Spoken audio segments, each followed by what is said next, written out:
When safe drivers save for not answering their phone while driving, they feel like a big deal.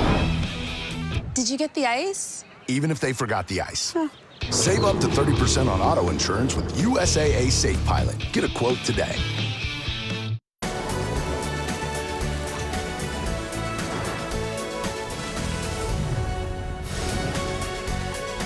Welcome back to Milwaukee here at the 2022 USA Ultimate College National Championships. Our second semifinal of the day is in the men's division. Two titans in men's college ultimate. Three-time champion University of North Carolina Dark Side and a two-time champion Colorado Mama Bird here at the Eline Soccer Park in Milwaukee. The Final Four is a who's who of great teams from the past decade. All four of these teams have won a title since we've been broadcasting Ultimate on ESPN. And who will get the glory this weekend in Milwaukee, we'll find out over the next couple of days with Ian Toner. I'm Evan Lepler, Megan Tormey down on the field. We thought North Carolina and Colorado would be the championship game in December. It was a quarterfinal because Colorado stumbled. North Carolina won the title. It's been a different feel, though, this week here in Milwaukee with these two teams. 100%. North Carolina has had to find its groove with new contributors, an exceptionally talented, decorated class leaving, and a new crop of stars rising. Colorado, this feels like the culmination of years of program building and effort, and this is that class's time to seize control and capture a championship. Well, Carolina's the 3 seed, and it's weird to say because they're so great. They've had a down year. They're 41-3 on the season. That's a down year for Darkside under David Allison, J.D. Hastings, and Matt Gushohannes. But 3 championships, 2 of the 3 were here in Milwaukee. And this team is led by Liam Searles-Bose. He's their Callahan nominee, and frankly, Liam can fill any role this team needs him to fill at any point, any time of the game, anywhere on the field. He's got the ability to distribute. He's got the ability to defend. He's got the ability to receive. He's done it one-handed. He played through an injury earlier this season wearing a cast on his left hand, but he's back to full strength and ready to rock here for the semifinal. And they're going to need him to be a superstar against a Colorado team that has a bunch of standouts. It's interesting to see Jonathan Nethercutt's name on this graphic, isn't it? Well, the former North Carolina Darkside star dropping by a few Mama Bird practices, offering a little bit of intel and experience and wisdom. No question, Alex Atkins, the Callahan nominee, has taken on a huge leadership role. He is a dynamic and dominant force. It'd be fun if Atkins and LSB match up with one another. I can't wait to see that unfold on this field. And talking to him on the field during warm-ups, asked him about the most important thing he could control to contribute to Mama Bird's success. All he said was keep the positive energy and good vibes flowing throughout the team. So you could tell that's where Alex Atkins' mindset is going into this championship game. Colorado's only loss this year was a 1-goal loss to Brown. The Mama Bird program is 30-1. It's a collision course here in the semis. Colorado and Carolina for a spot in the finals coming up.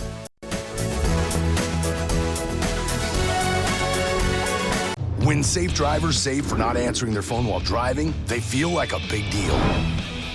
Did you get the ice? Even if they forgot the ice. Save up to 30% on auto insurance with USAA Safe Pilot. Get a quote today. This is Roundup Weed and Grass Killer with Sure Shot Wand. This stuff works. This stuff works in flower beds. This stuff works in tree rings. This stuff works in walkways, driveways, pathways. This stuff works down to the root so weeds don't come back. This stuff works for you, your neighbor, your neighbor's neighbor, her neighbor's neighbor.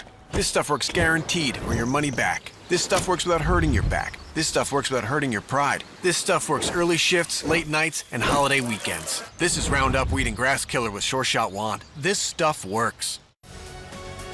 The 2022 USA Ultimate College Championships are presented by Discraft, home of the Ultra Star, the official disc of USA Ultimate, your place for all your ultimate and disc golf needs. Visit discraft.com. We make flying discs fun. And by Spin Ultimate, providing custom team uniforms and apparel since 2007. Visit Spin on the web at spinultimate.com. North Carolina Dark Side in the semifinals at Nationals for the 8th straight time. It's a streak that began in 2014 when Chapel Hill lost to Colorado in the finals. That team led by Jimmy Mickle. Liam Searles-Bowes leads this dark side team against Alex Atkins and Mama Bird. Saeed Semrin, number 10, has really impressed me, and this is just a deep Colorado team. They're hoping to use that depth over the course of the day. Megan Tormey, after being stuck in the booth, is now down on the sideline. How does it feel, Megan? Well, it feels great, and an interesting wrinkle is it is starting to rain ever so slightly down here on the field, and we'll see how that impacts the game plan, because I spoke with both coaches before the game separately, asking them their keys to the game, and UNC head coach David Allison said, we're going to try and keep the disc on the high side, reading the wind, as he answered me. Bob Cryer seemed to touch upon the same point. He said, we're going to disrupt UNC's polish.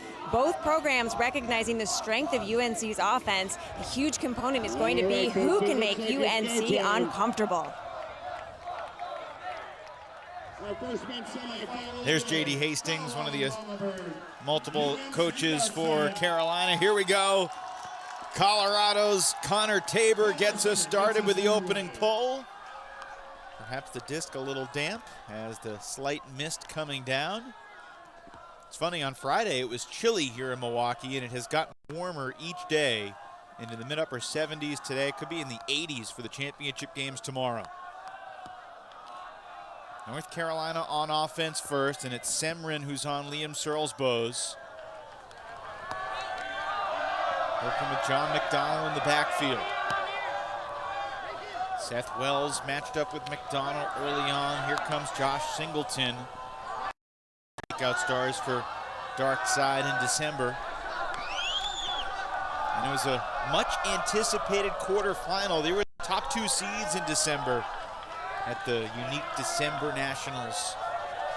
Colorado, flummoxed by Georgia in pool play, created that 1-2 matchup in quarters, which happens occasionally. Not this year.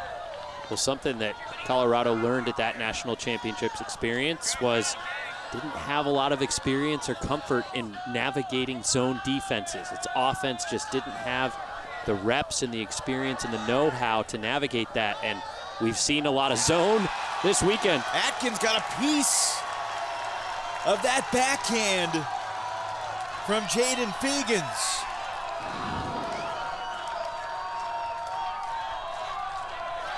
And look at this. Atkins, sure, there's a little bit of a lunge there, but he's able to get there because he's moving his feet on the mark. And he's got the ability to kind of launch himself laterally and extend further than if his feet were planted in the ground and purely lunging.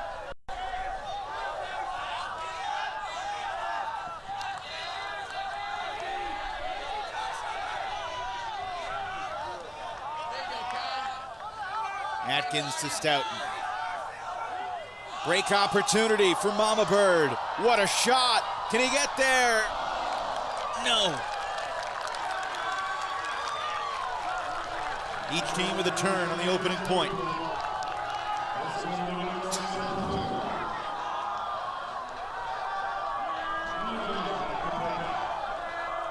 I mean, you can't ask for much more from Johnson on that particular instance. He timed the cut well, sold out for it, just unable to reel it in.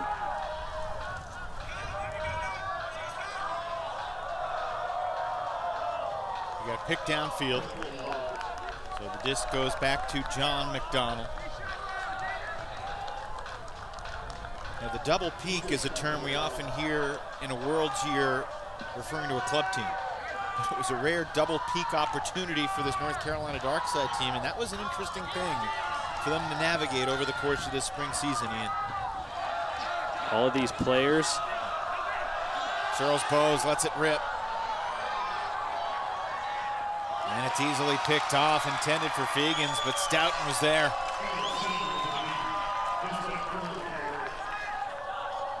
North Carolina has had some uneven starts to their games this week in Milwaukee. But one thing about the O-line, when they turn it, they're pretty good at getting it back.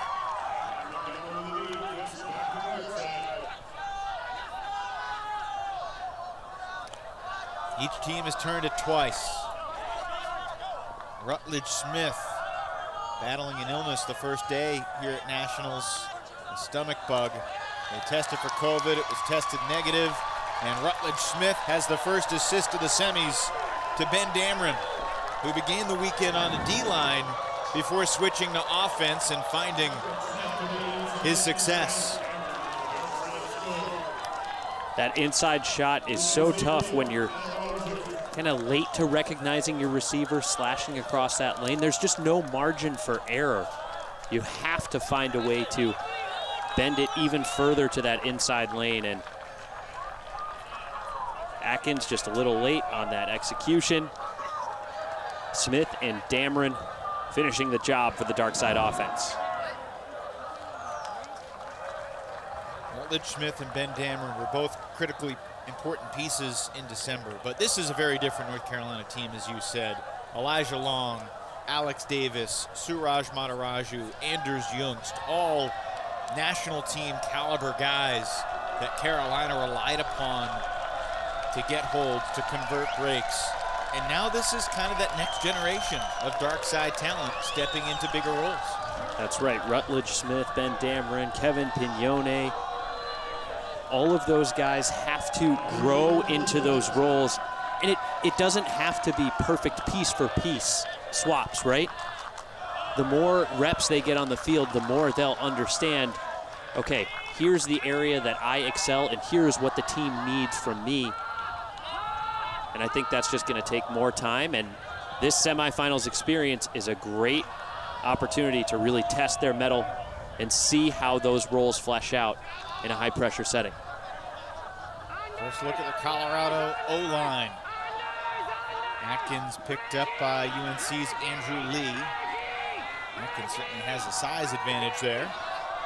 Even if they wanted to, I don't know if anybody could just step onto the dark side O-line and say, hey, I'm going to go be Anders Jungst. You can't replicate that. No.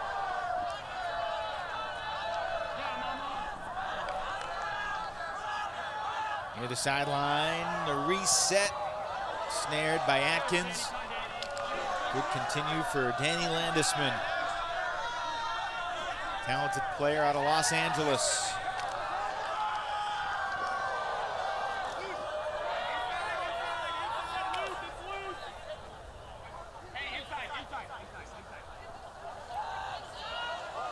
Landisman has been among the team leaders in goals and assists here at Nationals. A lot of the offense is run through Landisman. North Carolina defensively, they've got athletes to throw at you, but they're always trying to confuse their opponent as well. I mean, this is a team that used to save defensive looks specifically for Nationals. Don't show them at any point in the regular season or series so that other teams can check out the film and scout them. They were a pioneer in doing that in the college division. The patience pays off. That trip for Colorado as Landisman hits Buckholes. And Mama Bird marches down the field slowly but surely to tie the game at 1.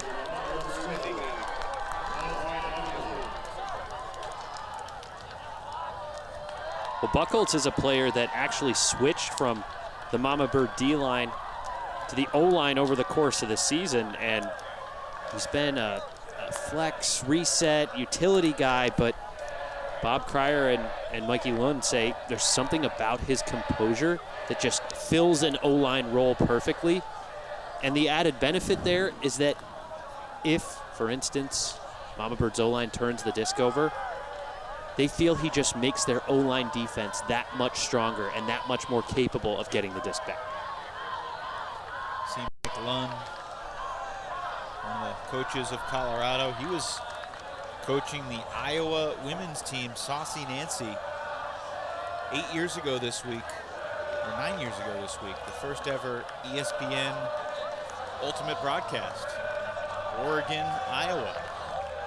That was in Madison, 75 minutes down the road from here or so. Mama Bird, 4-0 through Pool B. Pretty convincing performance. Agreed, and I thought they were going to have a tougher time with Cal Poly Slow in the quarterfinals this morning.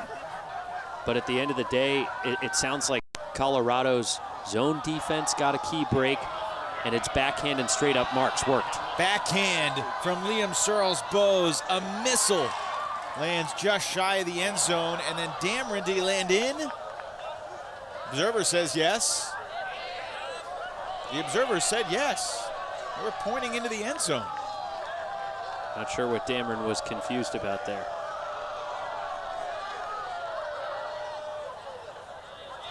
Apparently not in the end zone yet. Aggressive shot from Charles Bowes there. Undeterred by an earlier turnover. There's Singleton. He gets credit for the goal. One throw later.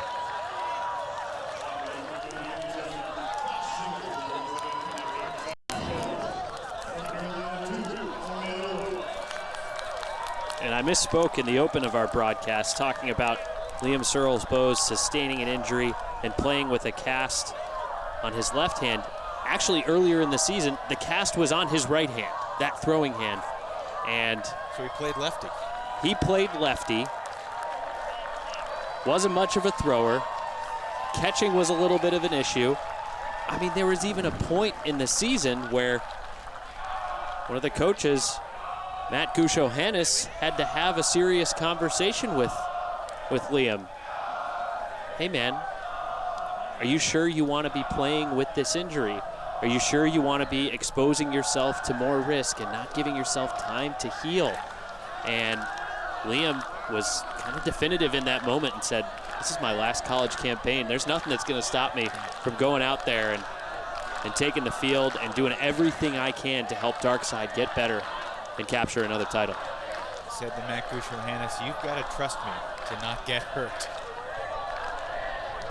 Had a compression fracture in the base of his right thumb that he suffered in a practice this past winter. Played lefty at a couple tournaments. Certainly wasn't the same. Landisman bluffed a big shot. Had Atkins going. Atkins being chased around downfield by North Carolina's Wesley Britt. And that throw, oh, what a catch!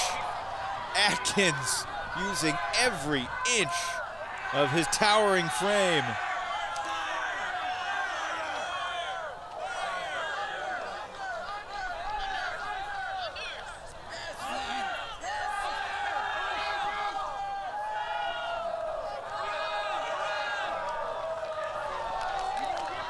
Oh, the handler defense.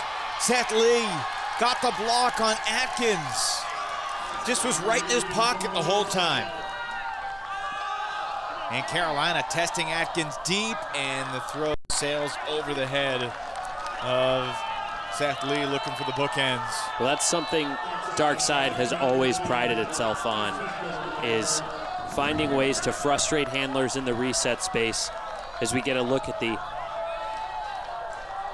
turnover here, the Atkins matchup, but Darkside really prides itself on that super tight handler and reset defense. That can not only lead to turnovers like the one we saw there, but that can also lead to coverage sacks, metaphorically speaking, downfield. When there's no easy reset, or sometimes have no choice but to just try and throw it away downfield because there's nothing open in the backfield. Landisman sending it to a wide open but standing still receiver, and it's Atkins, who wasn't the intended target, who makes an insane corkscrew grab for Colorado. Holy cow.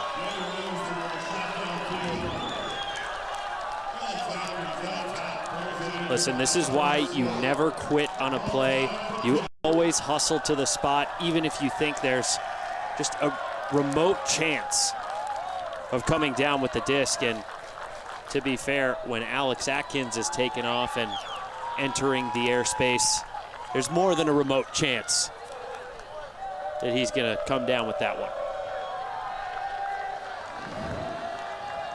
What a catch for the Philadelphia native. 23 years old. Went out to Boulder to try and win a championship. And you'd say the same thing for Danny Landisman, the junior who enrolled in college as part of the spring 2020 season. That was his freshman year when COVID cut it short. Didn't get to play in the spring of 2021. So this is a junior, is his first spring nationals. What a catch.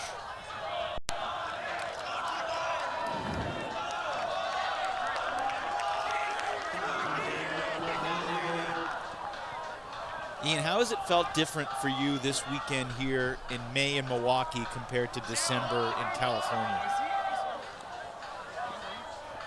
It's a great question. I think the first thing that comes to mind is how much windier it was here in Milwaukee relative to the winter experience in Norco. And at this stage of the tournament, teams are more adept at handling those conditions. Yikes, that was a save by Rutledge Smith on a throw that was initially intended for Searles Bowes. But in the earlier rounds, you can see games that unfold with slower play, with a lot of zone deployed, and it can be a differentiator between others. Manning resets it for Singleton. I beg your pardon, McDonald. Smith to the end zone, and goodness, Ben Dameron has been mighty involved early. He's got 2 goals and an assist. That's 5 consecutive O-line holds to start this game.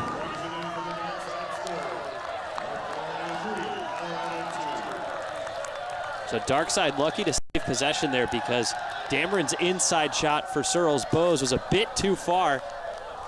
But Rutledge Smith, alert and aware. In the right spot at the right moment. And I don't know, man. Does Ben Dameron have a vendetta against the disc? Is there like a love-hate relationship going on there? I mean, he's catching the goals and he wants the disc, but then once he's got it, we've seen multiple, not only first-time spikes, but he picks it back up and just tacos it even more. There's a viciousness to the way he celebrates his scores. Dameron, the Atlanta native. Like Landisman was a freshman during the COVID year.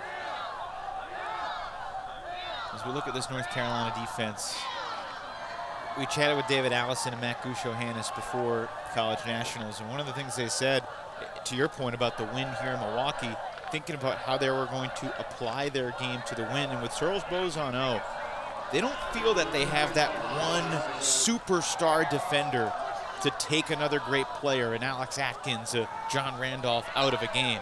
But they did come up with a bunch of different ideas and how they can try and slow them down. And there's a great block underneath. Eli Free left his feet. We saw him go fully horizontal in the national championship game against Georgia back in December as well. Second break chance for UNC. And the call interrupts the point. And that's Buchholz, the Mama Bird player that the coaching staff wants out there to get the disc back. And I didn't see rotation stopped there on that replay.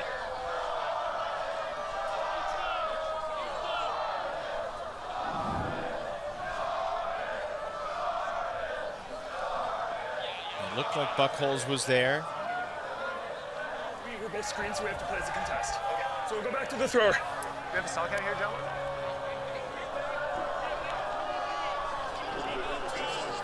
Feels like Carolina catches a break there.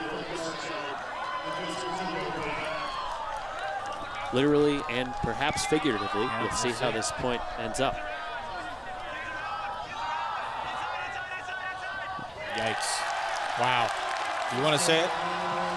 You could say it. Maybe another just don't lie moment? We'll see.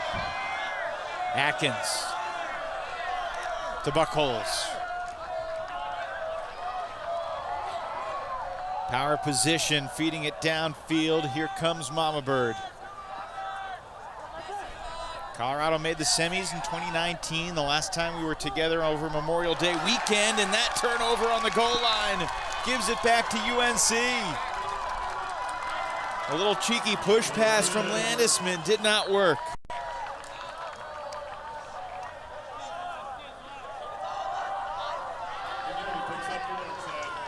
Evan Pignoni initiates. Wesley Britt back for Andrew Lee. Both these teams are deep in guys that have tremendous disc skills.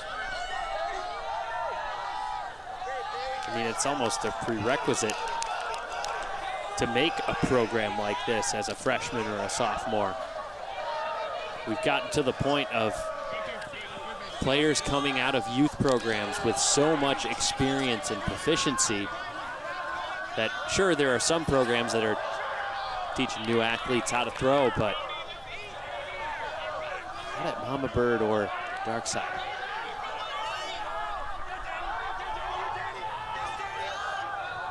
Incomplete. The fourth turnover of the point.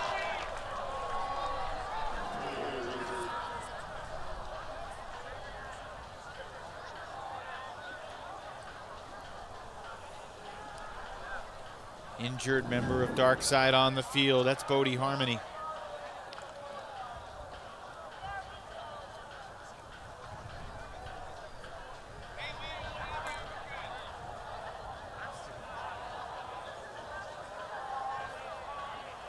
It was not the smoothest of landings.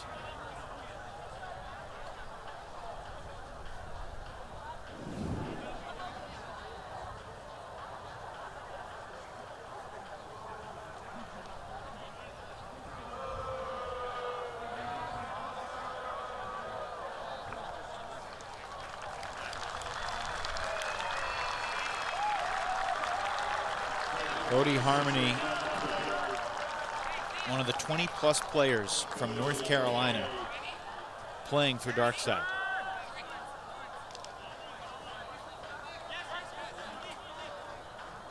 Eight different players from Chapel Hill. Harmony and a couple others. Excuse me, Harmony from Chapel Hill. Handful from Charlotte, Greensboro, Durham, Cary. It's just remarkable what the Dark Side leaders, the Pleiades leaders, other Triangle Ultimate leaders have built in that community at all levels of the sport, building this incredible youth pipeline that feeds these collegiate programs and then transcends and develops up to the amateur club and the semi-pro levels as well.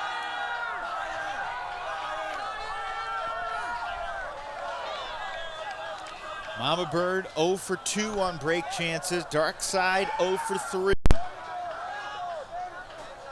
The opportunities have been there for both teams to make an early statement, but the D-lines could not convert. Landisman squeezes it through.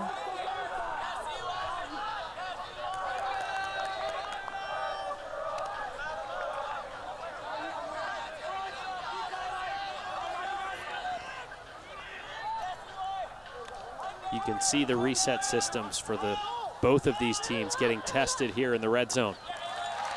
Stoughton connects with Learned. And Aylin Learned from Maplewood, New Jersey, the birthplace of Ultimate, has a goal here in the semifinals to tie it up 3-all. Well, you can see Searlsbos shut down the front of the stack option, but that opened up the next option.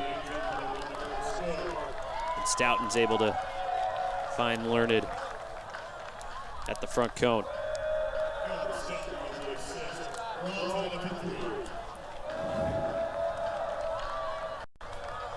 Let's go back a little further from December for this Colorado team. I mean, so many members of this squad created a club team called Lotus, and then they made it to Club Nationals and certainly earned a decent amount of respect with the way they performed, and not too many teams of primarily college players have done a lot of damage at Club Nationals. Of course, North Carolina may be the exception there in both men's and the women's side of things. A lot of UNC players on ring and Phoenix respectively, but I mean, it's been a long journey from October to December to May for so many of these Mama Bird dudes. Just like any skill or hobby or talent, you got to get your 10,000 hours somehow. or get close to your 10,000 hours. And when you're in college, Turnover on the goal line gives Mama Bird their best break chance yet. when you're in college, if you're really committed to the sport, and this isn't just a hobby when you're in semester, you gotta be playing outside the college season, and the answer for doing that is club. It gives you so many high-pressure reps, often against more experienced players who've learned lessons over and over again that you as a college player still need to learn. Semrin resets it back for Tabor. And then Colorado comes up empty. Wow.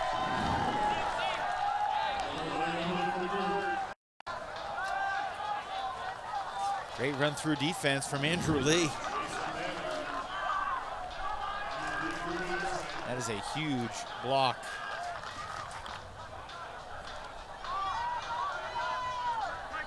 Jason Manning on that block for Dark Side. Here's Rutledge Smith. Squeezing it through downfield.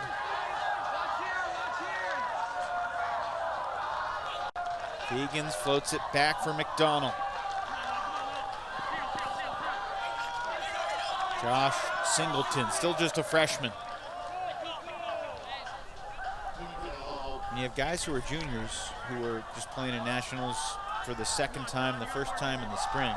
You have a freshman like Singleton who's in the semifinals of college nationals for the second time in his freshman year. Almost unfair. It's crazy. But hey, he and his program have earned the right to be in these games. North Carolina in the semifinals for the 8th consecutive year, streak that began in 2014.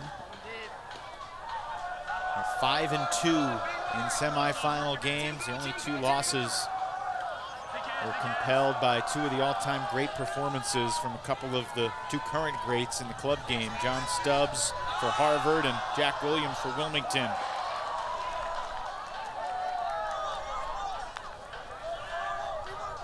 Back in the hands of Ben Dameron. And Dameron dishes for the go-ahead goal. Missed opportunity for Colorado, and we stay on serve here in this first men's semi.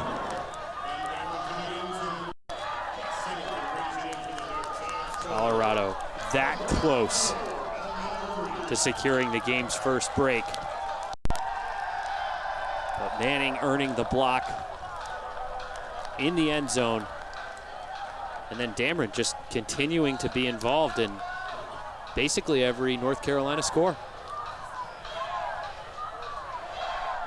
Caught a couple of them, thrown a couple of them. Interesting thing is Dameron hasn't really been involved in the disc movement in the backfield. That's been McDonald and Searles Bowes. Singleton a little bit. When they get in the red zone, Dameron has been the guy. Now it is a little unfortunate that Jonathan Nethercutt couldn't be here in person. He had a game last night in Denver. I just can't imagine how strange it would feel to see him on the sidelines of a Carolina-Colorado semi wearing Mama Bird gear. How crazy would that be? Well, let's be sure, I'm not positive that he would actually go on the Mama Bird sideline. You don't think so? He lives in Colorado now. He's committed to... I'll get him on the horn and I'll get back to you. Okay. And he's been a coach, and Bob Pryor has raved about the things he has done as an assistant with his Colorado program. Real quick, let's go down to the sideline with Megan.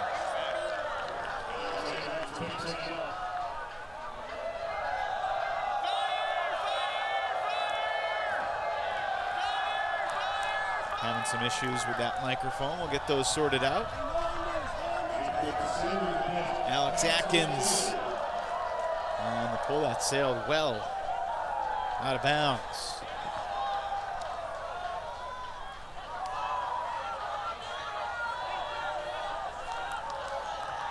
Megan, let's try it again.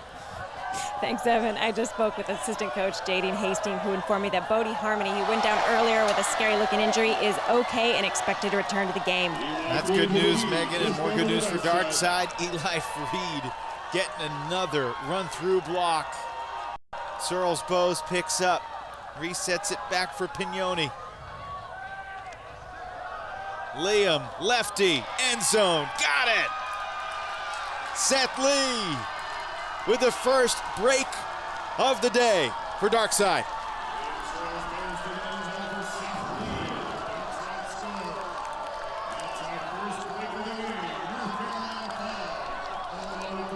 Tell you what,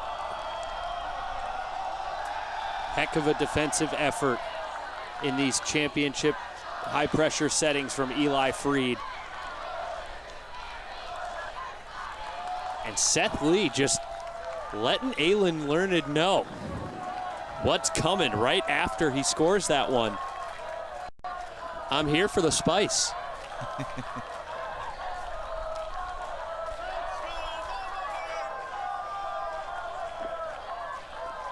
Seth Lee was a guy that missed some time.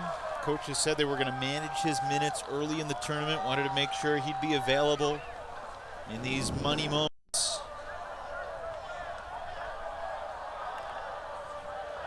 Carolina's pioneered some interesting celebrations through the years, none more renowned than Nick McLeod's rise to fame. Looking at himself in the mirror, doing a little shaving, if I remember correctly. He set a new standard. Yeah. For disc-related celebrations in big semis and final games. You can be really creative and come up with some great stuff, but you got to get to the semis or the finals to be able to show it off. And then you got to get in the end zone to do it too. If you play for North Carolina, it's something to think about because you have that track record. I mean, Ian, 8 consecutive semifinals. And there was some chatter out there that the streak might end this year. That North Carolina was perhaps ripe to be upset in the quarters or in pool play. Did you buy into that at all? I think depending on the matchup, it was certainly plausible. You know, if through whatever draw or results from pool play, if they... Colorado converts, that's a goal. And Mama Bird's back within one. If Carolina ended up drawing Brown in quarters, yeah, that's a scenario where I could see that happening. But to your point about celebrations, Darkside's not the only team that thinks about this and spends time on it. We talked to the Colorado College coaches and players before their semifinal, and they were dead serious when they said, hey, we took a little time in some of our recent practices, and we were just talking about kick spikes and other fun celebrations. They said we spent half of our practice on kick spikes, which may have been a slight embellishment. You get the hay in the barn, and then you think about the other stuff. Like the Sullies. Brewster from Buckholes.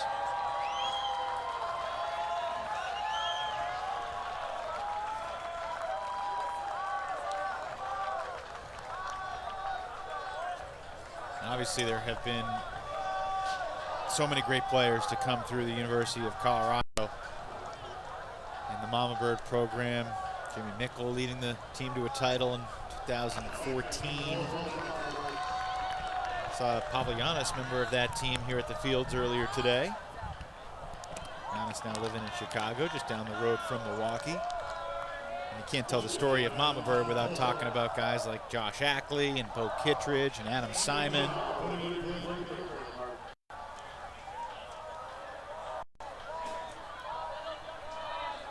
So like I said, I get Jonathan Nethercutt on the horn. What'd he say? And he was kind enough to respond to us. And which sideline would he be on if he were here? He said he would have been with CU technically, but he would have wanted to recuse himself. Thank goodness for having conflicts that kept him from needing to decide. He's listed as a coach for Colorado. Thanks for being a great sport about it, Nut. Are we set though? Yeah, I'm pretty I have to come back closer than I tap it. No, you'd stay where you are. Yeah. Tap the ground and start at the bar. We'll be in one. Nethercutt, of course, winning the Callahan in 2015 here in Milwaukee and taking the national title that year with a 15-6 rout over Oregon. Dameron has done it again. He's been involved in 5 of the 6 UNC scores here in the first half. And he just had a minor talking to from the Observer about that kick spike potentially ending up in the direction of a Mama Bird player. Let's see what happens. Thankfully for the disc, it's just one kick spiking off this time. It's not a second tacoing slam into the ground.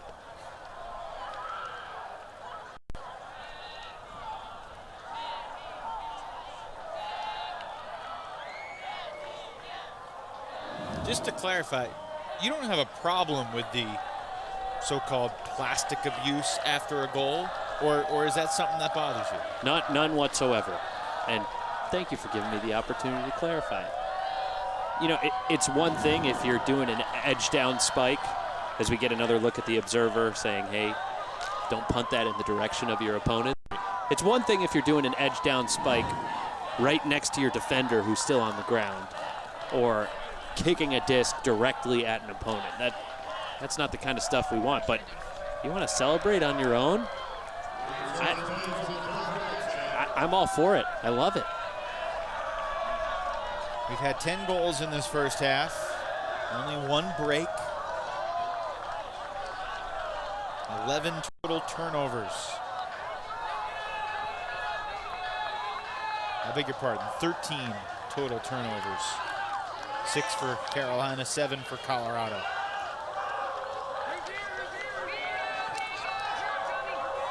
Landesman to the end zone, right where it needed to be for Thomas Brewster.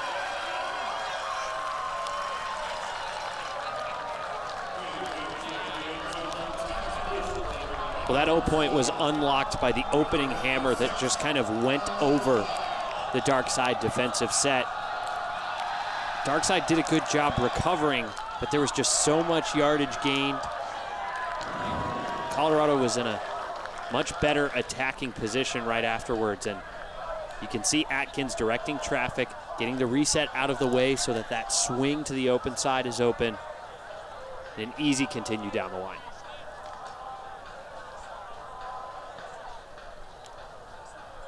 Ian, I hope this doesn't come off as a name drop, but okay. During the pandemic, I was doing a rewatch of a game, and Chris Mazer, who led Metro North to finals appearance in the club mixed division, played for Pony in the past as well. He got to know Danny Landesman living in Los Angeles. I asked him, who does a young Danny Landesman remind you of in the world of Ultimate? And he said Claire Desmond, who's been a star in the USA World Games team for San Francisco Fury, winning one championship after another. And I thought it was a really interesting comparison. I think we're seeing more of Landesman, the handler, in the college game. Or he's not starting behind the disc, but he's utilizing his throws more often downfield. Yeah, and they're opting to find him at the front of the stack. Yeah. And he's getting that first reset. I agree. Incredibly interesting comparison. But like you said, the way he's deployed with Mama Bird, it's not the same type of deployment in a downfield cutting pod that we normally saw with Claire Desmond competing and winning championships with Fury.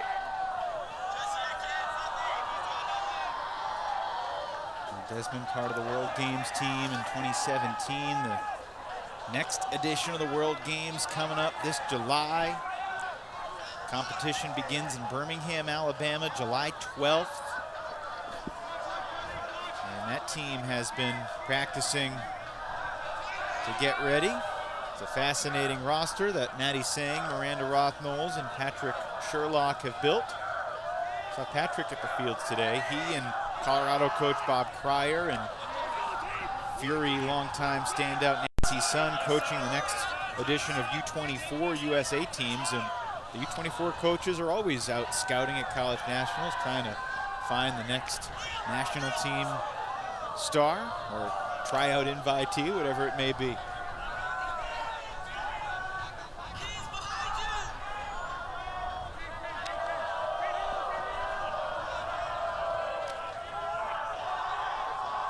To the end zone, North Carolina has found its rhythm offensively. McDonald with a scuba for the score right there. And it's 7-5, dark side. Well, it's been several points since we've seen Colorado's D-line find a good way to mount pressure on North Carolina, and that's the battle, the fundamental question of this game, at least for Bob Cryer and the Mama Bird coaching staff. How can we get Darkside's offense out of its traditional system and operation?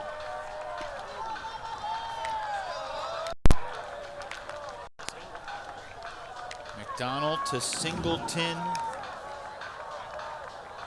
for this Darkside score. 4 straight points without a turn here in this first men's semifinal. Later tonight, under the lights, we'll see Brown and Pittsburgh. And I think you can make an argument that Brown and Pitt were maybe the 2 most impressive players, or the 2 most impressive teams in the first couple days of this tournament. I'd agree with that. Saw a bunch of their action in pool play.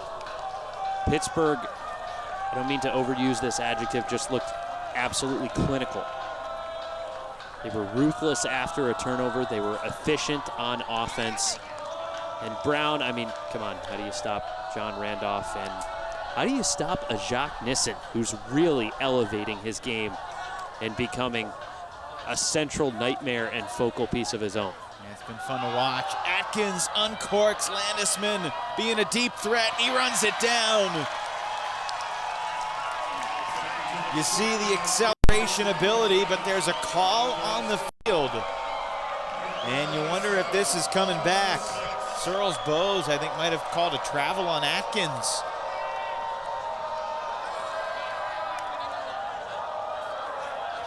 Either this is a goal or Colorado's going to get to this back shy of the brick mark. Did he travel? Ooh.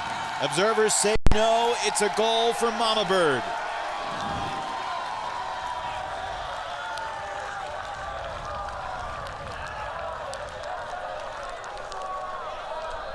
I mean, there's a big unwritten rule / question among experienced ultimate players. Do you call open side travels? How do you feel? I think if an open side travel enables you to uncork a picture perfect tuck, I think that's a situation where you can be justified in calling it. If we're talking about a 10-yard under that everyone in the game can complete, that's fine. By the letter of the law, as the disc was releasing and before that disc was released, Atkins's pivot toe was sliding. One of the most interesting moments of the tournament for me on the sidelines was during the final game of Darkside's pool play against Cal. And a Cal team led by Dan Silverstein and Andrew Roy that had a great tournament, made all the way to the quarters. That was a battle of 2 3-0 teams in the final round of pool play. Winner going to quarters, loser playing in the pre-quarters. And there was a travel called on a Carolina player, and Dan Silverstein erupted. He's like, what? Who called a travel? And it was the Carolina player who kind of, on a give and go, called it on himself and then took a step back and just tapped it back in. And the Cal team was like, Coach, Carolina called the travel. Then Dan Silverstein announced to anyone who could hear on the sidelines, it's just been a 7-year policy since I've been the coach. You are not allowed to call travels if you play for Cal. And I thought that was fascinating. Fascinating, an interesting policy or stance to really put your stake in the ground on, but they're usually not that meaningful of a call, and it just mucks up the game, and you don't make too many friends by calling a lot of travel. So I think from a spirit standpoint, now to have a hard law, you know, it's possible that occasionally there might be a reasonable travel call you want to make, but that's a pretty rare moment. Is this another one here? Yep.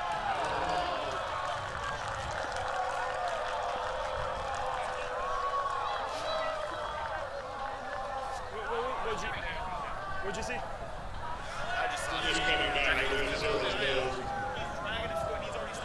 Okay. Okay, so are we going to mirror? Are we going to mirror Cindy and back? All right, by rolling, now to travel. We'll go here. Bill. I was gonna say check it in. Check it in. Make sure it gets checked in.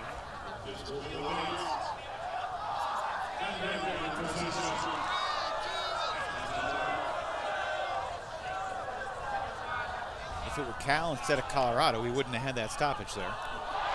And there's a great D from Mama Bird, but maybe the travel call disrupts the dark side rhythm, and maybe you have an advantage by doing that and taking advantage of the rule a little bit. Well, I'm not saying that's a disingenuous call, but it certainly changes the flow of the point in a way to Colorado's advantage, even though it was a bad call, and there's no punishment for the bad call. okay, well, I think we're talking about multiple different potential travel scenarios here, so I don't want to conflate them. We were having a conversation a few seconds ago about open side travel calls on easy unders or open side hucks. In that instance, we're talking about a throw to the break side, a receiver trying to turn and pivot and change direction at the same time.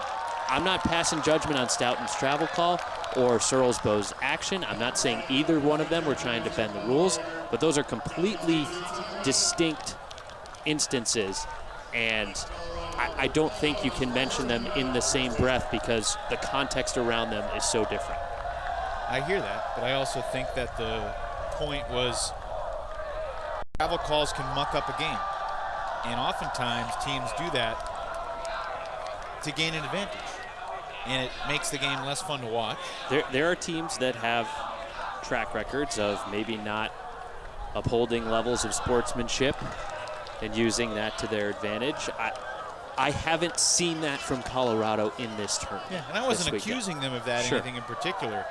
But I do think it would be interesting if you make a call that is overturned by the observers. I mean, maybe that's a blue card. And a blue card is just a warning. You need 3 blue cards before anything happens. Yeah, wow. We can.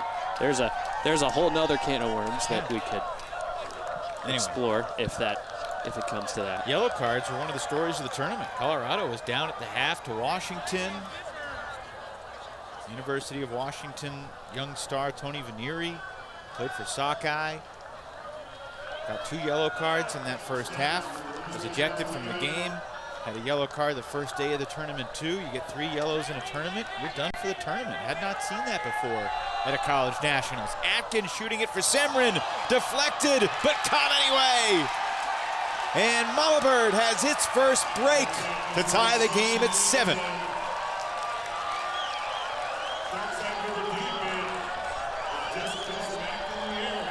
I mean, it's so easy for us to sit back here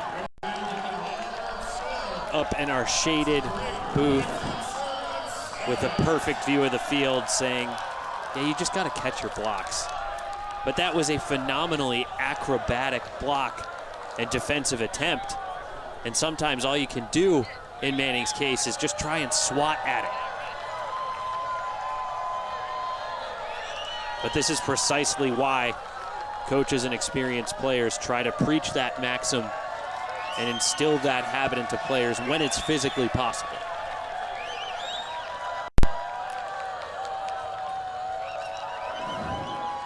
Tough feeling for the defender. Get the plastic and not get the block.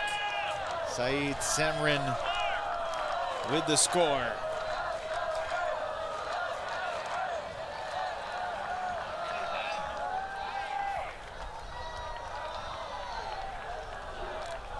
This Mama Bird program was the standard in men's college ultimate, had the longest consecutive national streak until it ended 2018. They missed nationals in 2018.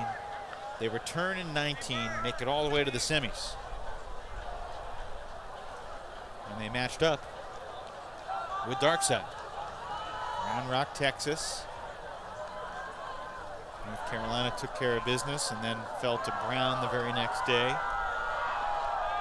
Colorado running into Cal Poly again here in the quarterfinals this morning. And Cal Poly got the first break against Mama Bird this morning, but did not have enough in the tank to outlast Mama Bird. Colorado with an impressive close to that game, winning 15-8. I think it was 8-6 at half.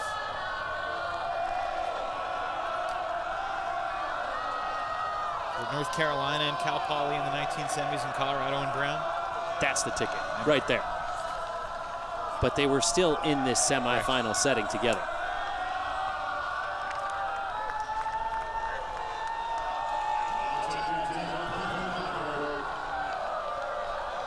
All right, 7-all, next point takes half. Each team has had one break in the first. And that pull sails out the back. One of the first times we've seen that on this field today. This wind, for the most part, has been majority downwind into the face and the teeth of the Carolina offense right now, going from left to right across your screen with a slight diagonal pitch to it. Stall count rising on Dameron. He gets it free to McDonald. Back to Ben Dameron.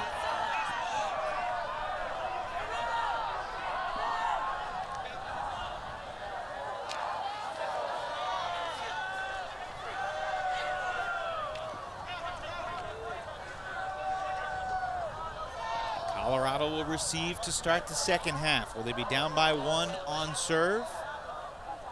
Or do they have a chance to get a D and break to take half here?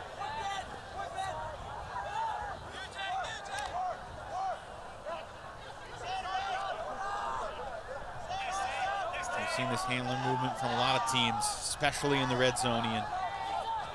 And from the front of the stack, Carolina converts and takes an 8-7 lead on serve into halftime. Kevin Pignoni to Rutledge Smith, and what felt like a kill line for Carolina there to take half.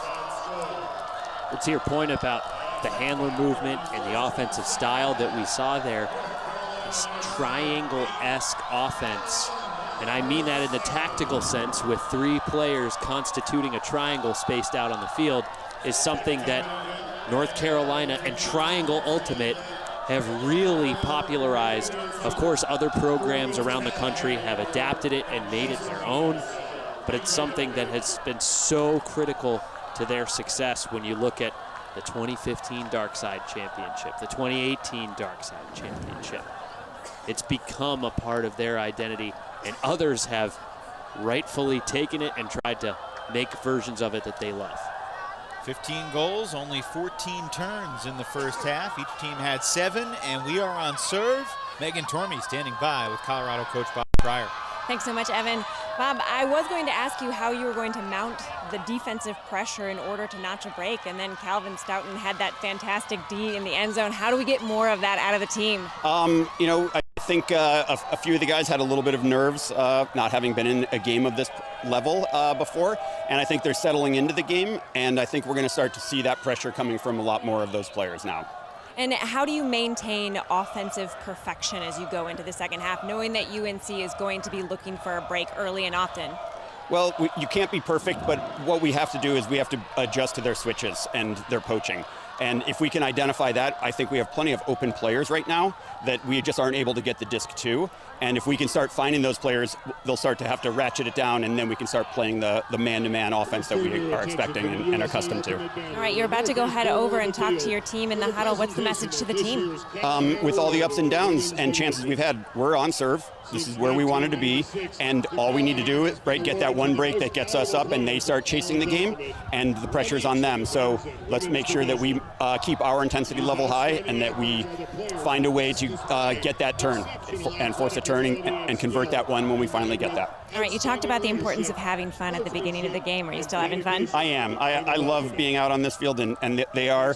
Some of them are getting a little serious, but we can use this halftime to make sure that they know to remind them of that. All right, thank you so much. Go be with your team. Yeah. Back to you, Evan. Yeah, Megan, thanks so much. It's interesting. There's so many talented teams at Nationals, and we've got a long way to go. But so far in the men's division of the tournament, there have only been 2 games the entire tournament that have gone to Universe Point. Texas, Utah State, NC State, Minnesota. We got a ways to go, but this one seems like it's going down to the wire. Halftime.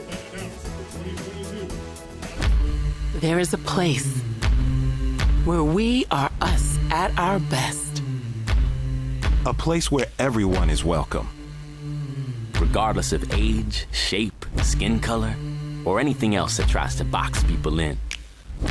A place where we defy the odds, defy the naysayers, and even defy gravity.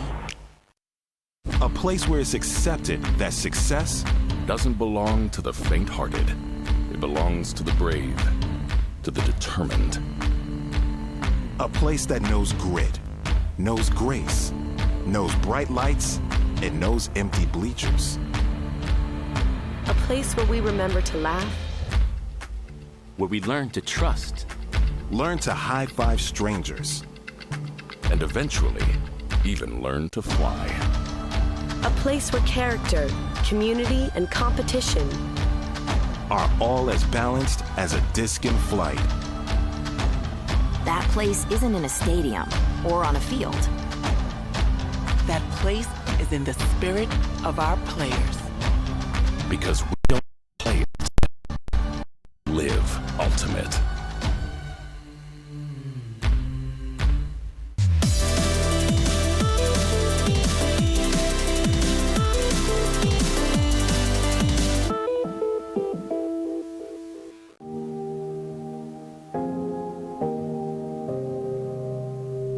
The last 50 years have seen a lot of positive change around a whole range of important issues. And some things remain reassuringly unchanged. Like the spirit of our game.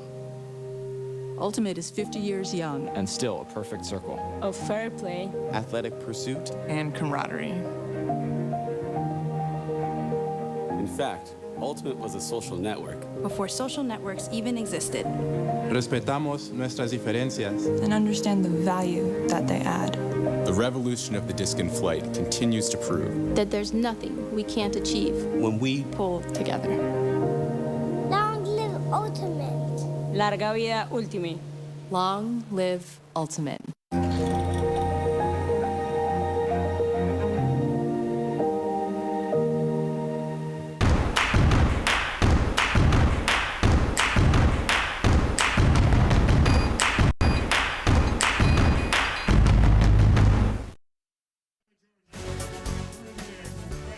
As we speak here in Milwaukee, the 5 Callahan finalists are being honored, and they are about to announce the 2022 Callahan Award winner. The 22nd year of the Callahan Award, colloquially referred to as the Heisman Trophy of Ultimate. Let's listen in.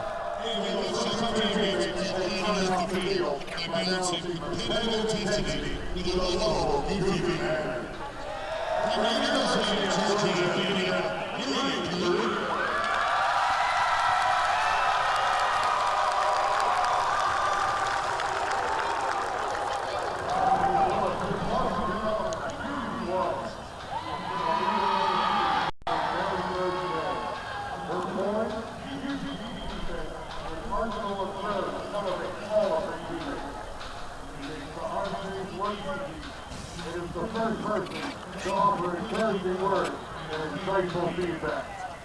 Each everybody's all that it needs to be a part of Element. And he is incredibly proud to have her as the Callahan nominee. From University of Washington Element, Stephanie Phillips.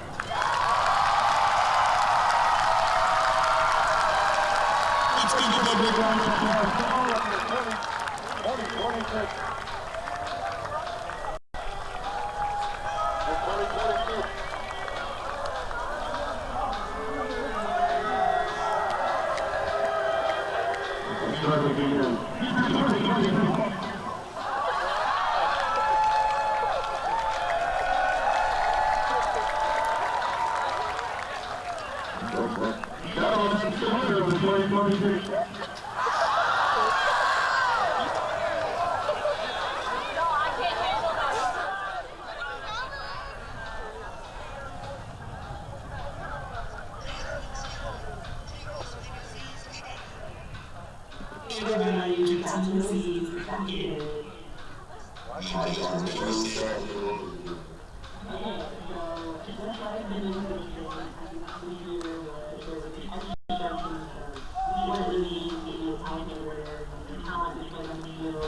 So it's tough to hear, but Jasmine Childress and Aziz Adeyemi, who won the 2021 Callahan Awards, just announced that Don Colton from North Carolina Pleiades is the 2022 Callahan winner in the women's division. That's the second member of UNC Pleiades in the last 3 years. Ann Worth, who's still on the team, by the way, won it in 2020. We'll see 2 Callahan winners on the field for Pleiades in the second women's semi later today. We are at the half in the Carolina men's semifinal. Dark side with an 8-7 lead. Ian, each team had 1 break in the half. Both teams had more opportunities than that. The D-lines did not convert a high percentage of their break chances. And on top of that, both teams' key stars came out to play. We saw Alex Atkins with that early sky. We saw Liam Searles-Bowes active in the scoring, and Ben Dameron making his mark all over the score sheet throughout the first half. Dameron was involved in 5 of the first 6 goals, either throwing or catching them for North Carolina.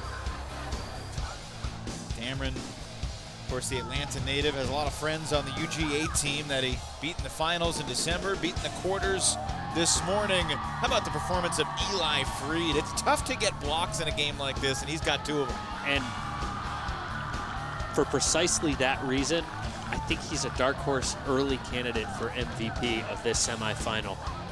It's difficult to quantify and articulate exactly how valuable and rare blocks like those are, and he's already come up with 2 of them in this game. Landisman's goal made it 7-6, and then the goal line block there from Calvin Stoughton set up the huck.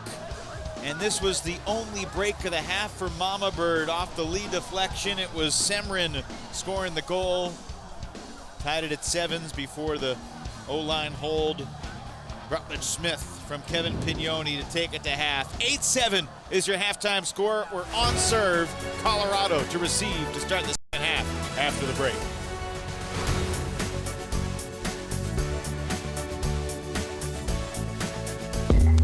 Most people just see a disc. At Discraft, we see over 40 years of innovation, driven by passion, consistency that inspires talent, built on a foundation, designed for success. Over 4 decades of experience behind your first throw.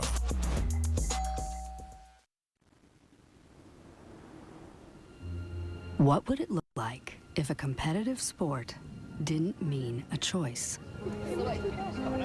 Between beauty and brutality, style and steel. Between calling yourself out and clawing to stay in. What if there was a game that found balance? between spirit and sport, agony and elation, like a disc dancing on air. We now have evolved into a team sport of a game called Ultimate. It stands by itself in that it is like no other game. Between perfect passes and devastating drops. Like the balance we so desperately needed, we had no choice but to create it ourselves.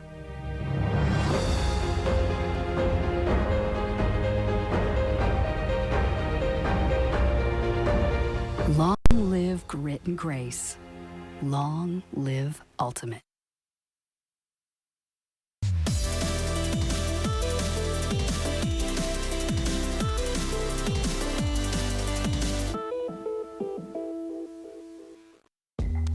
Most people just see a disc.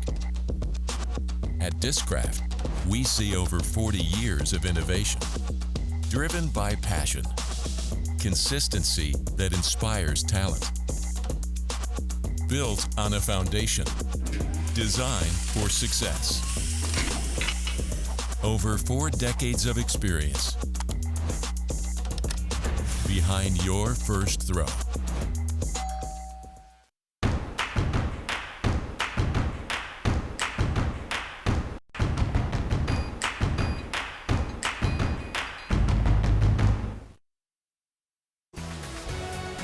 We are at halftime for the first men's semifinals at D1 College Nationals. UNC Darkside is up on the University of Colorado Mama Bird 8-7. I am joined by assistant coach Matt Gusho-Hannes from Darkside. Matt, you are a product of this program yourself. You've been on this stage before. What's the message to the team?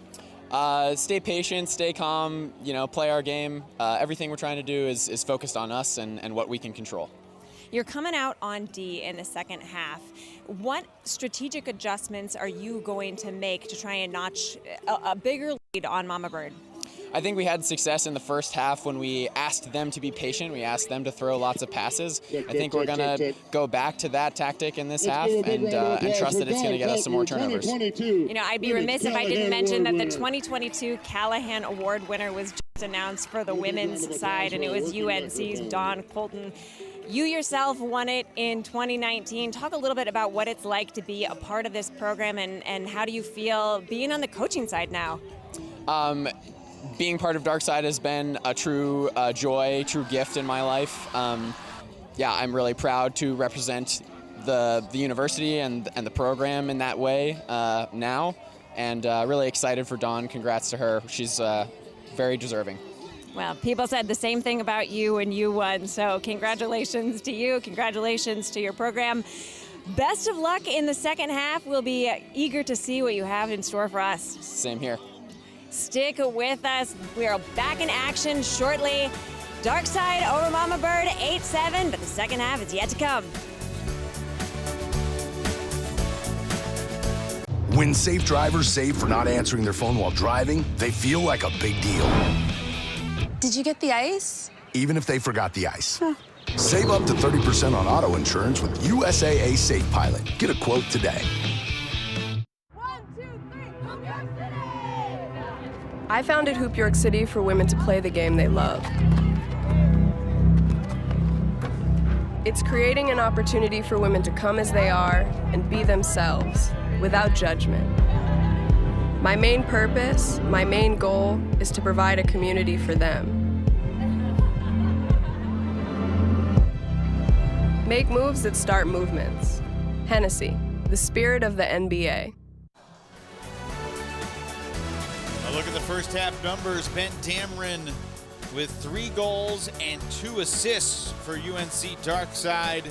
Josh Singleton with a strong first half, getting in the end zone as well. A little more balance for Colorado, although Danny Landesman has 4 scores, 3 assists, and 1 goal for Mama Bird, who will begin the second half on offense. Callahan Award in the women's division goes to Dawn Colton. Liam Searles-Bowes and Alex Atkins are both top 5 finalists. The men's Callahan Award will be announced at halftime of the second women's semifinal between Dawn Colton's North Carolina Pleiades team and the UC Santa Barbara Burning Skirts squad that had the Callahan winner in December with Jasmine Childress. Looking for Atkins near the sideline. He doesn't even have a chance to make a greatest attempt at it. Off-kilter start to the second half. That's the first turnover for Mama Bird since the score was 4-3. Yeah, and that's a turnover that just can't happen, totally unforced. Laying out to keep possession alive for Darkside. Andrew Lee has really grown up in this program, the senior from Cary. Not contribute a ton early in his career, but kept on grinding and become a leader. That disc was in the hands of Bailey Roberts. Daniel Landesman may have knocked it out. That is certainly the Carolina contention.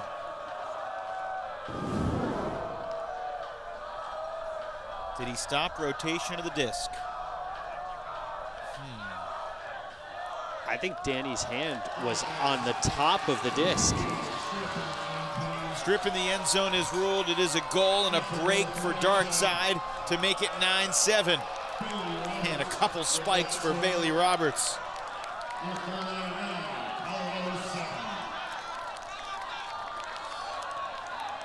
I don't know if they got that call right. I can't blame them for the ruling they made without the benefit of slow-mo replay.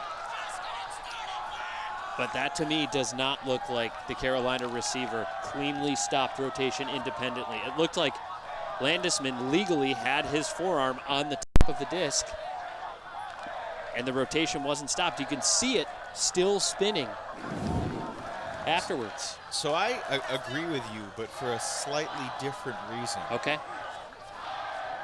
I think independent of Landesman, I think that wasn't a clean catch for Roberts. He kind of had it in between the palms, the bottom of the palms of his hands, almost his wrists, and he hadn't fully stopped rotation. He didn't secure possession. Yeah. And then have it knocked away. I agree with you there, but it's a goal and a break in more ways than one for Darkside. Their second break of the game, and it's 9-7 as Andrew Lee stays out there to launch the pull.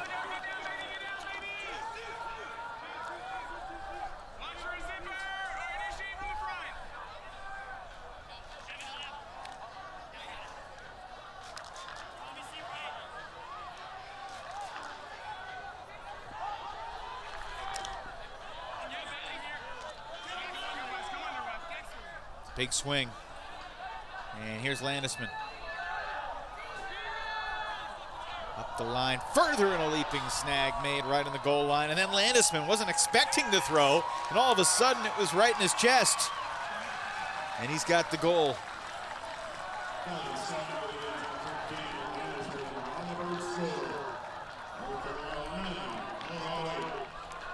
Ian, what do you think of these super short end zone little dishes that we see so much at the highest levels of Ultimate these days? With all of these elite players getting focused practice reps playing 3-on-3 or 4-on-4 or some versions of mini, and maybe cross-training with some Goaltimate and games like that, I think players have just come to expect those. There's no question that I have a little bit of a heart attack on some of them, but I think it's something that's just part of the repertoire for players now, at least those that practice seriously in those 3-on-3 settings or play a lot of Goaltimate. So Stoughton the assist. Stoughton and Landesman, both juniors. Got to imagine one of those guys has a chance to be the Callahan nominee for Colorado in 2023. Let's go down to the field to Megan. She's got the story of the Darkside reaction to Dawn Colton's recent Callahan victory. Thanks, Evan. You know, obviously UNC has a hill to climb here in the second half, a tough opponent in Mama Bird, and yet knowing that they had this game in front of them, they were all anticipating the announcement of the Callahan Award winner and absolutely erupted when it was done. So cool to see, despite the fact that they're in the middle of a game, they were pausing to focus their entire attention on someone in their program. Shot going up, and it's blocked. Jace Pavanka, the grad student, gets the D. As we check out Dawn getting the award and Darkside celebrating at halftime. That's cool. But right now, Darkside needs to defend as Colorado looks for the equalizer with their D-line.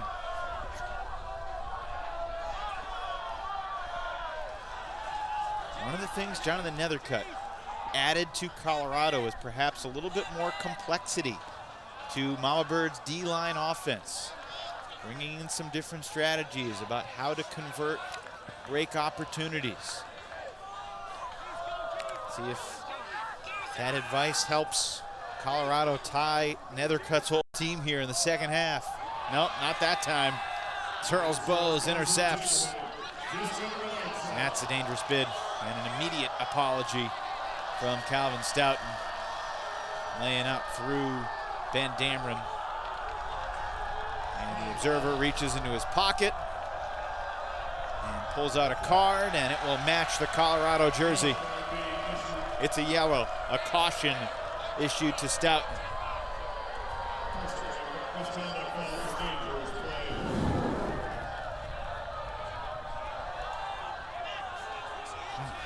Look worse on replay.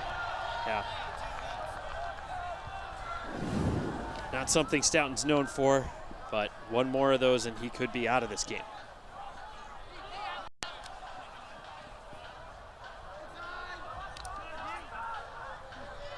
North Carolina into the red zone.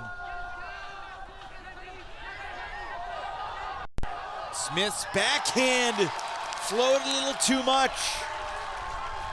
How about that reset defense there from Colorado Mama Bird?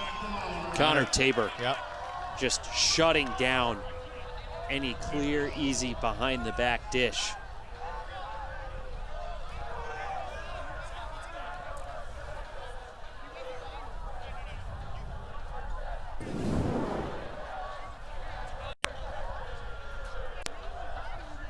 And not only does he shut it down and force the tough throw, he high pointed it first. Down 3.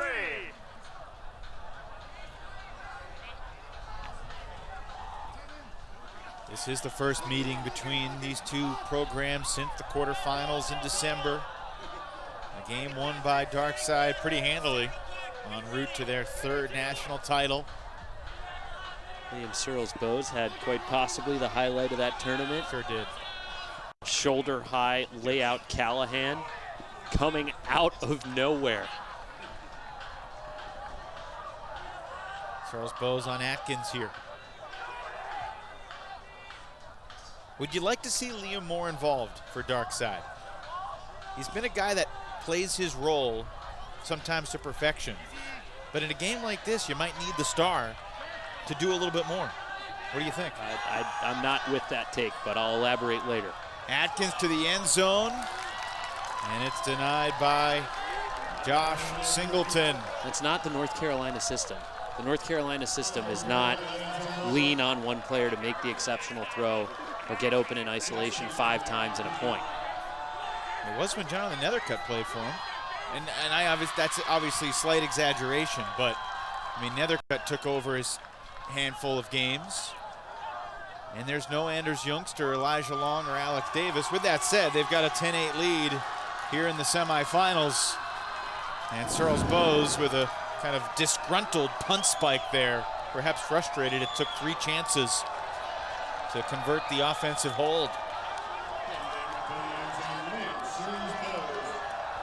Yeah, it's not like there are things that are sticking out to me on film like, oh, Liam isn't being assertive enough, or oh, Liam's shying away from that match. That's not what I'm seeing. And Colorado's got a 10-8 lead, and it's getting contributions from Rutledge Smith and Ben Dameron and Manning and Freed, and then Liam scores right there. So you're not surprised that he's only been involved in 2 of their first 10 goals? No. Okay.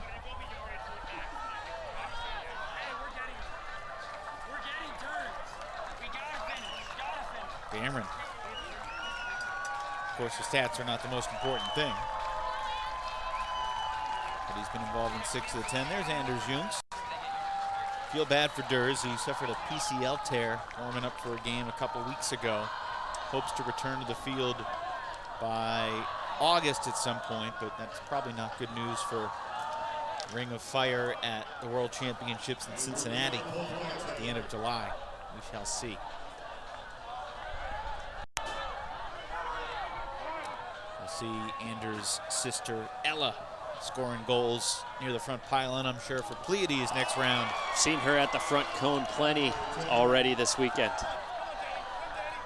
Turnover for Colorado, and a chance for Darkside to really seize control here. Pignoni goes over the stack, over the defender, and into the end zone. It's 11-8. Pignoni to Roberts. Spike that thing again.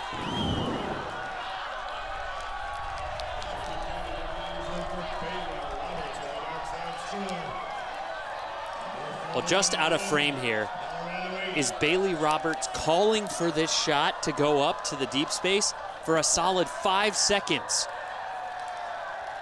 before Pignoni actually pulls the trigger, and he was calling for it to go up the backhand sideline, the right-handed thrower's backhand sideline. But once Pignoni recognized it, and by the time he finally pulled the trigger, it was actually a flick that went back across the stack, across the field.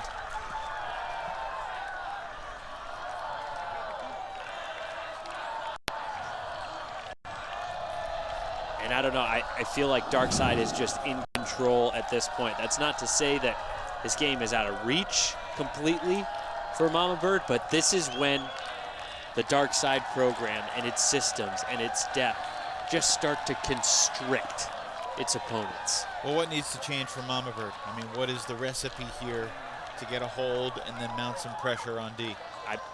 I don't see problems with Mama Bird's offense. That was just a flat-out simple execution error that Danny Landesman isn't going to make on the next O point, I wouldn't expect.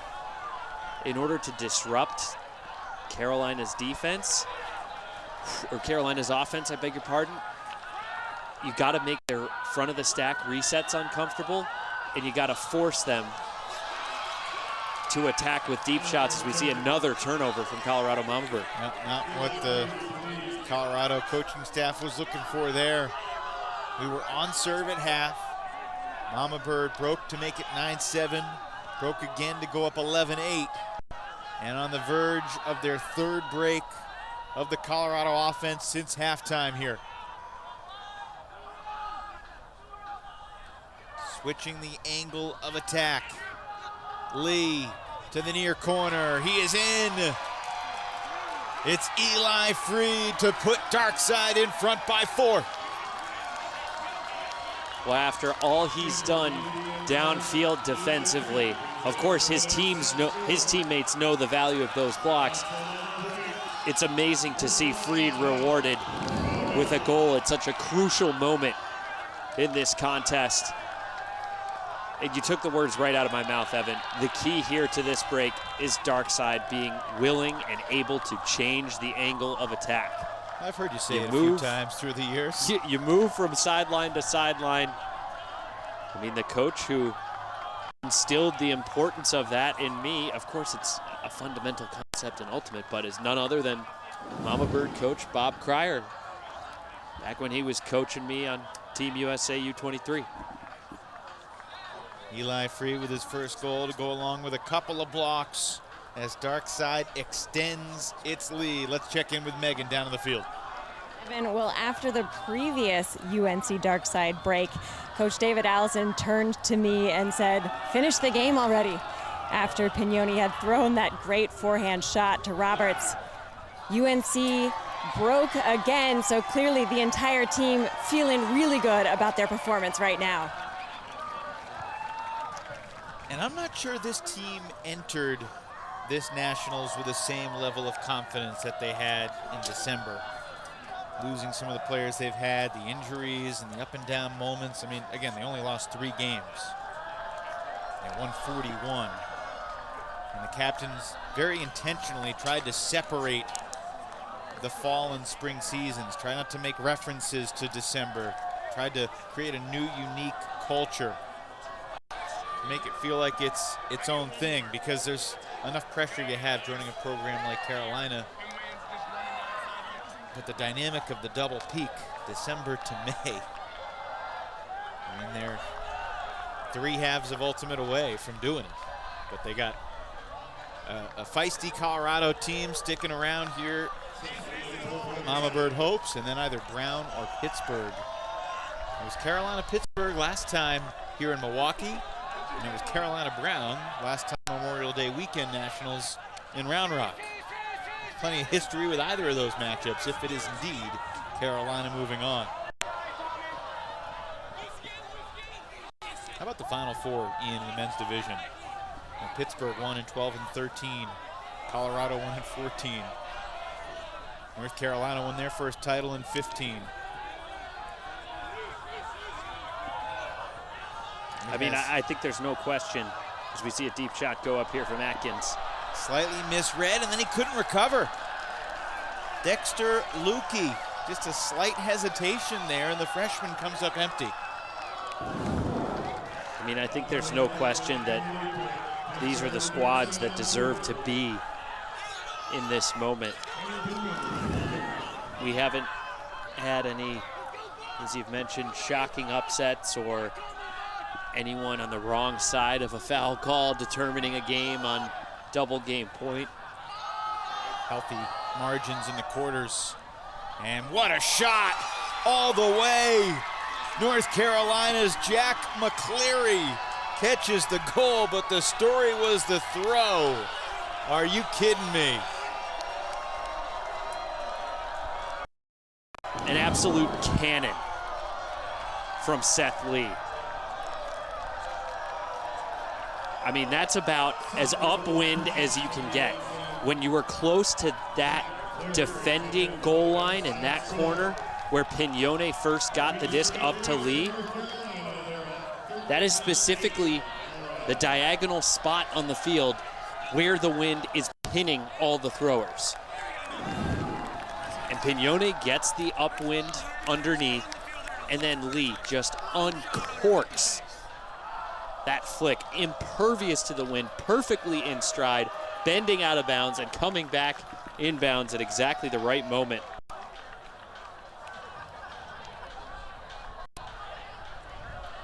Pretty incredible. And how about this moment for Seth Lee? I mean, he was injured during Colorado's run to a 2021 national championship. I beg your pardon, North Carolina's run to a 2021 national championship. And you could see it in his celebrations earlier in this game and on that throw. He's been waiting to capture this moment, to leave his mark on a deciding game for Darkside. That's 4 goals in a row since Danny Landisman scored on the quick little short flip to make it 9-8. And look, regardless who wins this weekend, it'll be 8 of the last 10 men's national championships won by one of these semifinalists. Colorado, Brown, Pittsburgh, or North Carolina. Another drop there on a tough angled throw, and Darkside can taste it right now, and frankly, so can Colorado.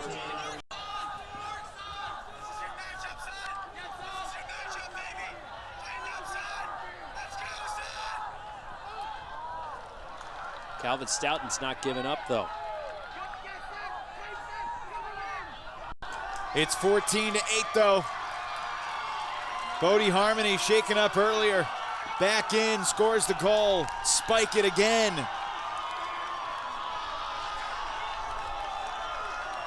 This Darkside team, in the second half of most of their games this weekend, when it counts the most, has just been a D-line buzzsaw.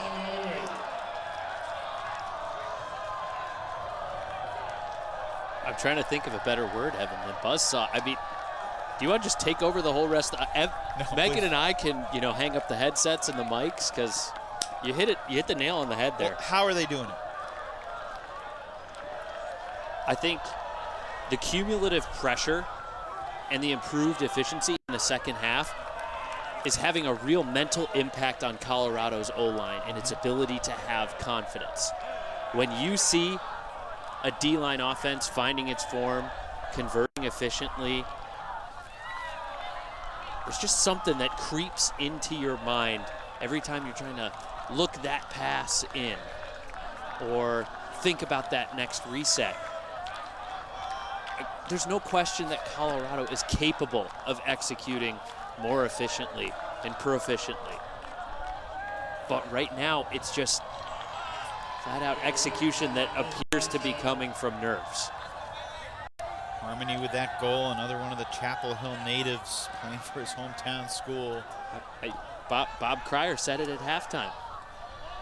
You know, there's a couple guys who maybe we recognized needed to settle in and get comfortable in this moment. Well, and it felt like they did. I mean, they were down a couple in the first half, got a break, tied it at 7s. Deep shot, and just not connecting.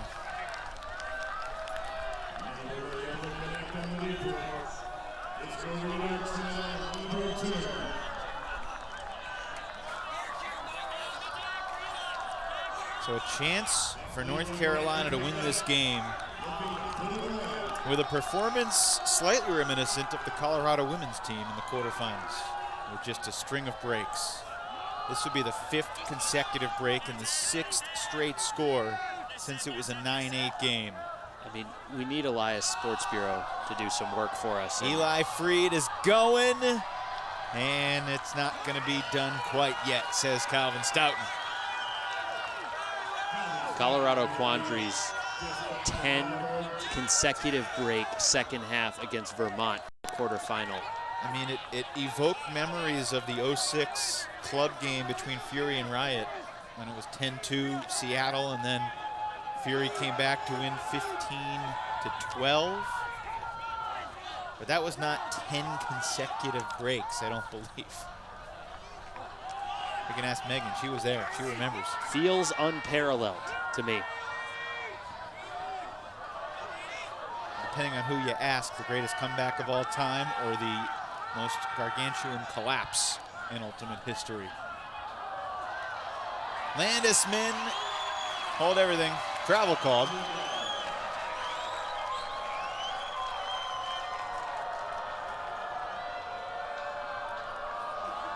Looks like Carolina's ready to rescind the call and just give Colorado the goal.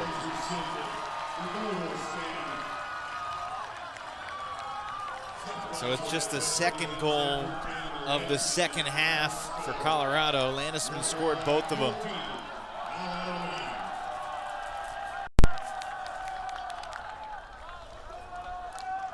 And Dark Side will have a chance to win it with their O-line.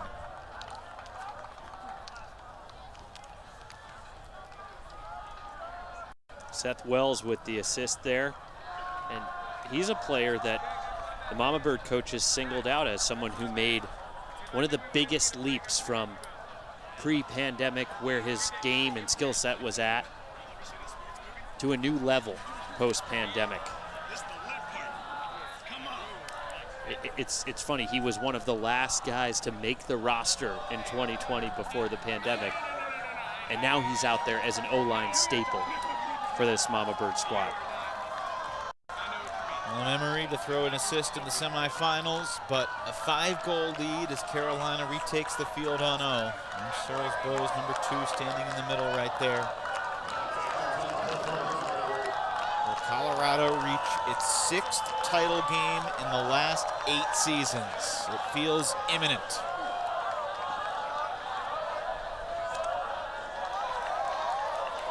The reality for Colorado today, they needed a John Stubbs or Jack Williams-esque performance from Alex Atkins, and Atkins has been very good, but not quite at that level to dethrone a program of Carolina's caliber. But hang on a second. He heard you, Evan. Maybe he did. I should have inspired him earlier if that's what it takes. Atkins with the block, and Colorado looking for its 2nd break of the game.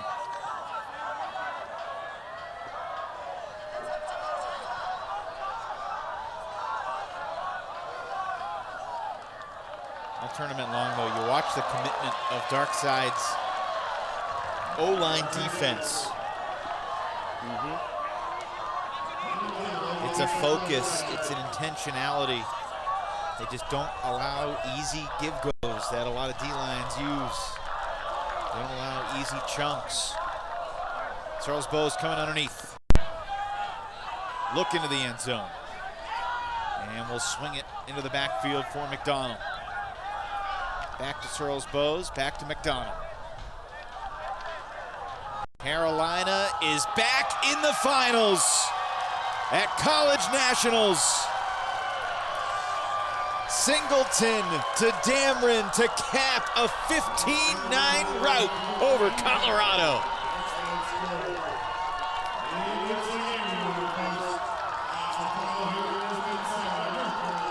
Maybe I jinxed it by mentioning a possible Universe Point thriller at halftime. There have only been 6 Universe Point games in now 98 total games, excluding consolation in the tournament. There haven't been many. And Darkside ensured that this one would not be close at the end in the semis. You can see how much pride there is for this Darkside squad. These next generation of contributors, these next generation of stars, Ben Dameron and company, their moment is now.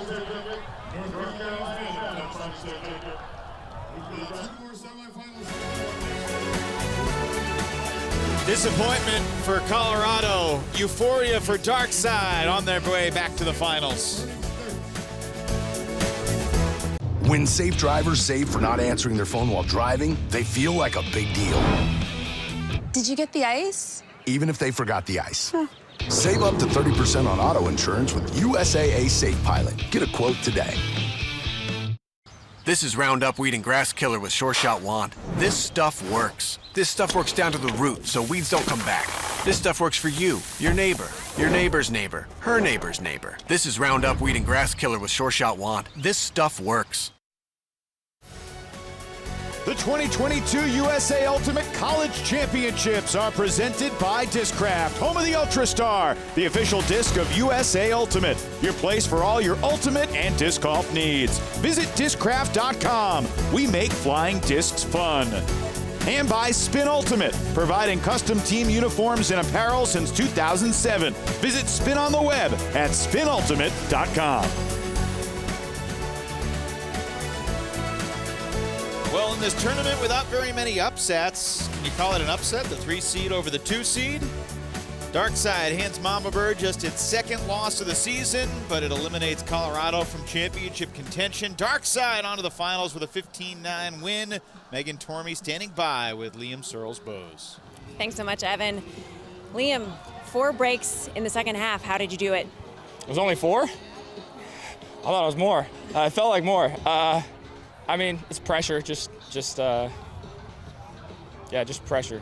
Like, we don't let off, and like, breaks come. I mean, we had the luxury, we're a deep team, so we didn't get to play, we didn't have to cross people over in the first half, and they crossed their guys a lot, so it just came.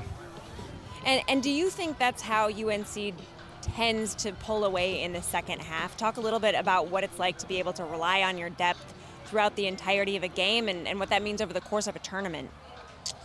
I mean, yeah, we everybody has something to give. It's how we play, that's what we preach.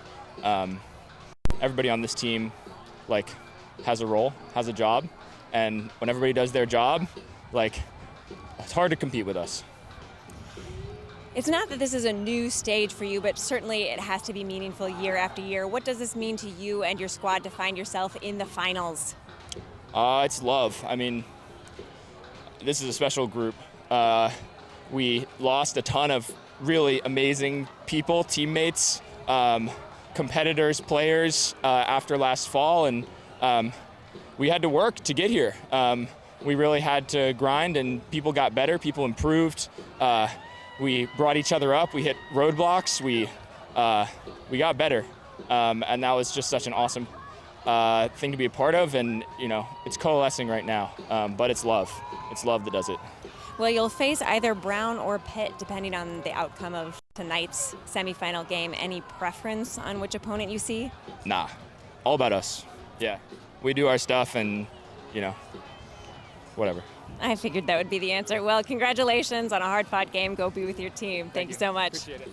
Evan, back to you. Yeah, thanks, Megan. Technically, Liam was right. It was 4 consecutive blocks that went from 9-8 to 14-8 with the 1 hold. It was also a break to start the half. So 5 breaks in the second half. Our Discraft play of the game, the clincher to win at 15-9, Ian. And you could just see how disciplined North Carolina Darkside's D-line offense was on that particular instance. Ben Dameron earning that fireman's hat. Well, we're hoping for a close game in bracket play, but 6 goals has been the margin in each of the first 5 games in the quarters and semis. The top teams rising to the top. Certainly won't be a surprise if it's North Carolina and Brown, but we all thought it was going to be Carolina and Carleton back in 2018. Remember that? And Noah Robinson had something to say. The Big Cat had the big game for Pitt in the semis, and we got Pitt and Darkside on Championship Day. Looking forward to Brownie in Motion and En Sabanur at 9 p.m. Eastern Time tonight under the lights. But we got a little bit of a break before the North Carolina women, who are defending national champs too, retake the field in the semifinals against UC Santa Barbara Burning Skirts. We are halfway through our semifinal Sunday quadruple header here at College Nationals in Milwaukee.